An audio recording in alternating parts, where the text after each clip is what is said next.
சரி, நம்ம அமெரிக்கா இருக்குதுன்னு நம்ம நம்புகிறோம். எப்படி நம்புகிறோம்? நம்ம வந்துட்டு டிவியில் பார்க்குறோம், சொல்கிறவங்க கேட்குறத நம்ம வந்துட்டு ஓகே இருக்காங்க அப்படின்னு நம்புகிறோம். அதை வச்சு நம்ம வந்துட்டு ஓகே அமெரிக்கா இருக்குது அப்படின்னு. ஐயா இல்லை, அமெரிக்கா இல்லை, நான் சொல்கிறவங்க இதெல்லாம் நம்ப மாட்டேன்.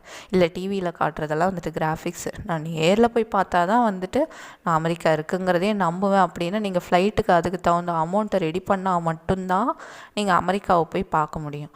அதையே நம்மளால் முடியாது. அப்படிங்கும்போது எதுக்குங்க இப்படிலாம் பேசிகிட்ருக்கீங்க? அப்புறம் இன்னொரு ஒரு விஷயம், நம்ம முன்னோர்கள் வந்துட்டு இருக்காங்க, நம்ம தாத்தா பாட்டி, நம்ம கொள்ளு தாத்தா கொள்ளு பாட்டி இவங்கெல்லாம் இருந்தாங்க அப்படின்னு நம்ம பெற்றவங்க சொல்கிறத நம்புகிறோம்ல. அப்போ அதே மாதிரி கடவுள் இருக்காங்கிறதே நம்பி தானங்க ஆகணும். இல்லை, நீங்கள் எனக்கு என் கண்ணுக்கு தெரியறது அப்பா அம்மா தாத்தா பாட்டி இவ்வளோதான் என் கண்ணுக்கு தெரியுறீங்க, நீங்கள் இருக்கீங்க, அதெல்லாம் எனக்கு தேவையும் இல்லை, நான் நம்பவும் மாட்டேன் அப்படின்னு சொன்னால் இது வந்துட்டு முட்டாள்தனங்க, பயங்கரமான முட்டாள்தனம். அது எப்படி இல்லைன்னு நீங்கள் சொல்லுவீங்க? கண்ணில் பார்க்கலன்னா இல்லைன்னு சொல்லிடுவீங்களா? தயவுசெய்து இந்த மாதிரி முட்டாள்தனமாக யோசிக்காதீங்க. கடவுளை வந்துட்டு இருக்கார், அவர் இல்லாமல் எதுவுமே இங்கே நடக்கவே நடக்காது.